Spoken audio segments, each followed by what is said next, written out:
Here we are, getting ready to go out to the pad in our launch escape suits, which are relatively comfortable at this point because they've been cooled down pretty well. Nice day. It was wonderful to see so many folks there to see us off, and we had a very pleasant trip out to the pad.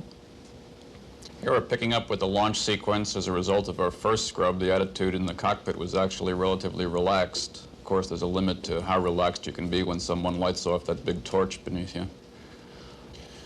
Here's the orbiter going by the launch tower, clearing the tower. See the orbiter or the vehicle roll to place us in a heads-down attitude and to align the vehicle in the proper azimuth for its ascent phase. Here's a sequence taken out the overhead window using the handheld camcorder. We'll show you a little more of that later on.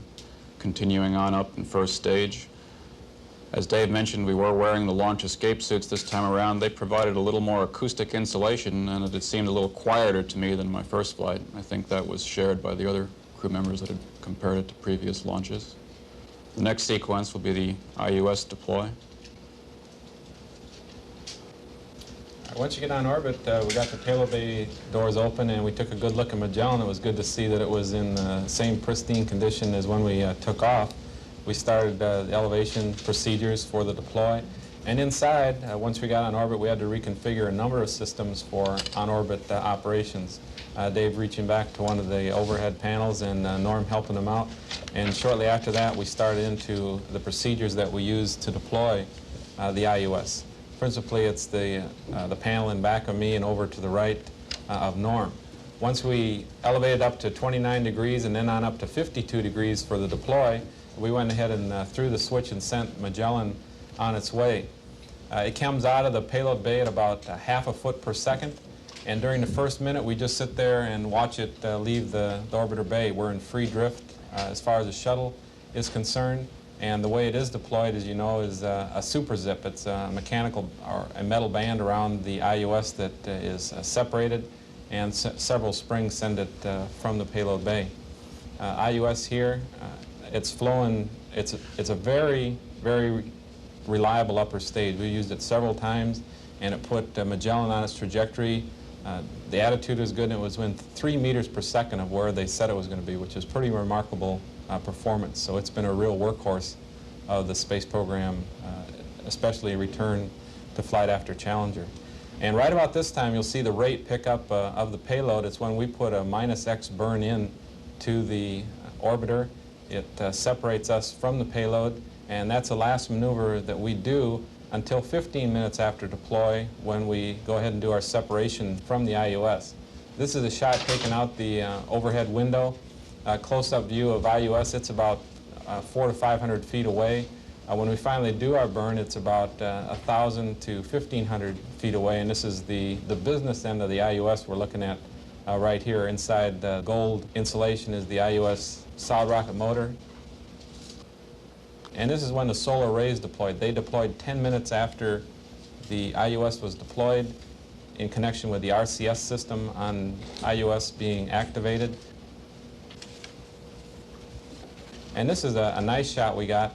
We initially thought that Venus was going to be too close to the sun for us to even see, but we didn't realize till we got up there and followed it several times after sunset. We could see Venus trailing the sun at the terminator. So we got a picture of Venus sunset, and down in the lower portion you see some of the clouds, that thunderheads that had built up. We had a mid-deck experiment called a fluid experiment apparatus, which you can see here. My hands are inside of this. It's a little furnace. We were growing indium crystals. It was really an excellent mid-deck for us to work on.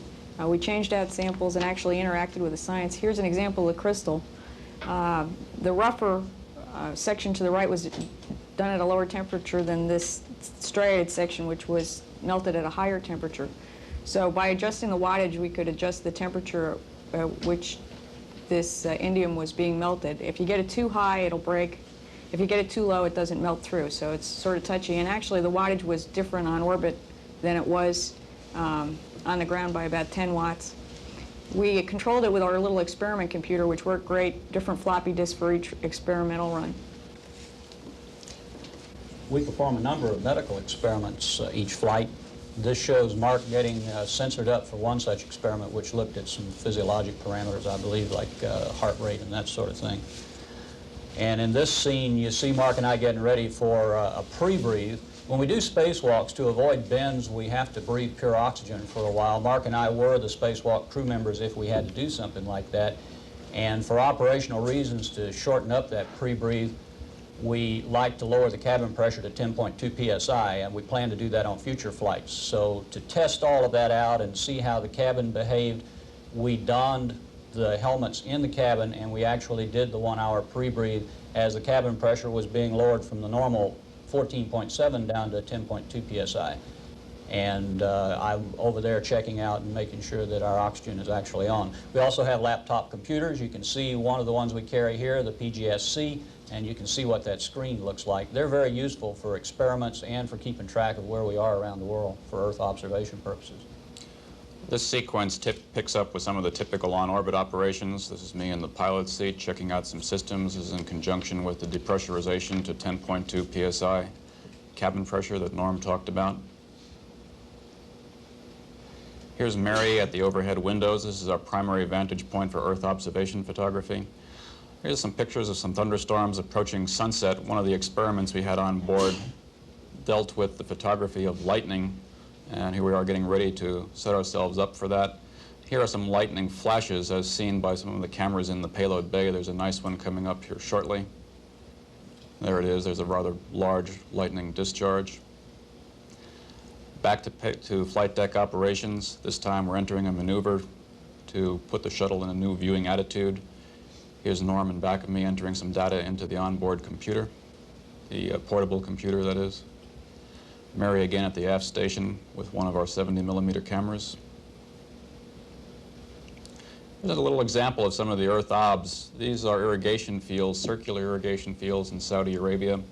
There are hundreds of these, and some of these are very, very large, the diameter getting up to 2 to 3 kilometers across. They're very prominent when viewed from low Earth orbit.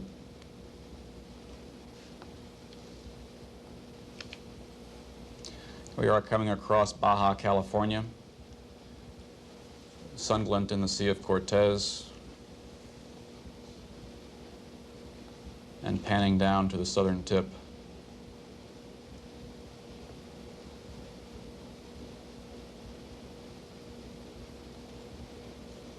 We all got a chance to take a lot of photography on this mission, and that's a lot of fun to do. And in addition, it's useful to a lot of folks, geologists, people who do cartography, and oceanographers.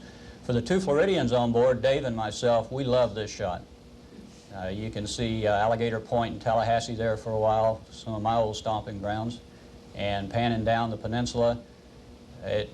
Things are just very prominent. Lake Okeechobee is very prominent there. You can see all of the Miami area, and that's a huge area these days with nearly 12 million people that the state has.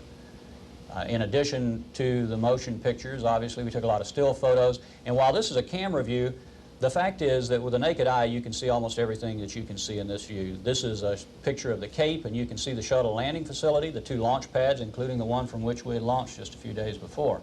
The Florida Keys, just a beautiful view. And you can certainly see the Metroplex area there, the metropolitan area of Miami, and of course Lake Okeechobee coming into view. I really, as a Floridian, love these kind of pictures. And we had, it seemed like all the passes we had over Florida during the mission were like this. Very few clouds, and it's almost like looking at a map, except you don't see any of the boundary lines. As we go to the east, of course, we come to the Bahamas. A nice place for a post-flight trip. We sort of shared doing the food cooking duties. Whoever got hungry first seemed to be the person that would end up cooking. With the galley on board, I didn't have one on the last one. The galley on board, it made it an awful lot easier and faster to get meals prepared. But it's actually a lot easier in 0G going up the stairs. In 1G, you have to be careful and take the trays one at a time. You can just grab them and float up in 0G. And we usually ate our meals up on the flight deck. Here's Mark with his VHS or Viroqua High School t-shirt on, or sports shirt. with a piece of beef jerky, just enjoying zero-G. It was Mark's first flight. He's a rookie, and he really had a good time. You could tell that he was really enjoying being weightless. He kept playing with his food. I'm sure his mother wouldn't want him to do that, but he kept playing with his food. And you can see here all the bags. That's re-entry morning. That's all of our suits, re-entry escape gear that was packaged up in these bags before we unpacked them. You can see it took up a lot of space down here. A lot of times at work I feel like I'm running around in circles, and so I tried actually running around in circles, and it worked up there, and it was a lot of fun. There's something about zero-G that makes even adults regress. We were always told not to play with our food, but the fact is you can get such interesting effects. Now, the fish crackers that we have there in the plastic bag are primarily for eating. But interestingly, in that plastic bag, they really almost did look like a pack of live or a school of live fish. Ultimately, however, you have to remember that they're there primarily to eat, and there go a school of them. And just like predator fish, you can't resist. And then you've got the problem, of course, of getting those things out of the air before they drift off. And we'll introduce the crew, Ron Graby, and then having some difficulty getting through there as he's tangled up in all the wires and cords that inevitably seem to be in the way, Mark Lee. And I think I'm next here, and I get a little tangled up in the cords as well. But there's always someone there to grab you if you do get lost in space. And in our persona as Sven and Ole, we try to outdo Hans and Franz with their little girly legs and do our pump you up act. And now, Mary Cleve. Nice aerobatics. Thanks. And Dave. Okay, we thought our last day on orbit would be a pretty easy day. We're going to do some more crew movie and Earth obs type of video work, but we ended up changing out the computer, and this is a real good shot in the avionics bay where we had to work. It was pretty tight, but being in zero-G, there were no real pressure points, so it was pretty easy to stay in there for a couple hours and do the work. One of the biggest problems is housekeeping. As we brought out each one of the wire bundles, we made sure that it was marked correctly. Mary and I both checked them to make sure that when we put it back together, we put it back right. It would have been pretty embarrassing if we wouldn't have got the right cables hooked up. And so we marked everything, we put it in bags, all the screws and bolts float around, so we had to make sure that we kept track of all of those. And once we got it back in, Mary's showing here torquing down the bolts. Each one of the bolts has specifications. This was 100 inch-pounds that we had to do these two, and there were a couple other eye bolts that we had to go to 30 inch-pounds. Once they were in place, then we hooked up all the electrical connectors, we powered it up, and the computer worked great. After getting the computer replaced, we got a good night's sleep, got up the next day, suited up to come home. This is just a little demo of how that can be done. It's fairly easy to get in and out of the suit in zero gravity, although it isn't all that comfortable to wear. And then we started downhill on schedule. This is a picture of plasma interaction around the orbiter, which Mark was able to get with the camcorder. There's some spectacular photography there of the plasma sheath discharging. This is pretty rare photos. Then you can see out the window, again with the same camcorder, the Earth horizon as we do the roll maneuvers that allow us to guide ourselves down the reentry track. All of this went very smoothly. There's a little bit of high Mach buffet, and you can see that reflected in the slight shaking of the camera. I said Mark. Actually, I think Mary was taking all of these. Mark took the photos uphill. And then finally, back at Edwards, Ron flew a little bit after we went subsonic, and then I took it for the landing. It was very smooth all the way down until we got close, relatively close, the last few thousand feet, when the turbulence and the crosswinds, which we had expected, since we were trying to get a crosswind developmental test objective done, became obvious. So the orbiter flies very well through that sort of conditions. Here's another picture out the side window as we come down. We had no difficulty approaching the runway, some mild compensation for the crosswind, and then, as you'll see, it lands pretty smoothly. Ron is going to do the most important job that he has to do in the flight here in just a second, which is to lower the landing gear, which we're very appreciative.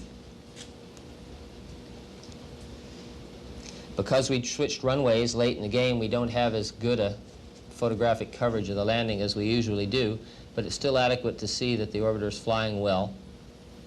On touchdown, the crosswind becomes more evident and requires more compensation, but still it's quite safely flyable.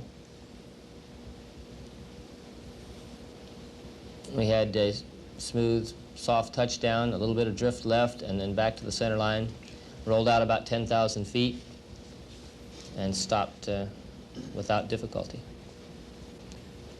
And after having gotten out of our launch escape suits and cleaned up a little bit, we were ready to come back to Earth, where Dale Myers and Dick Truly were waiting to greet us, and where we could take a look at the orbiter and make sure that it was indeed in as good a shape as we had hoped. It looked fine, and we were happy to be back after what was very exciting, although to our mind too short a flight. We would have been happy to stay longer. And we'll be happy to go back when the next opportunity presents itself.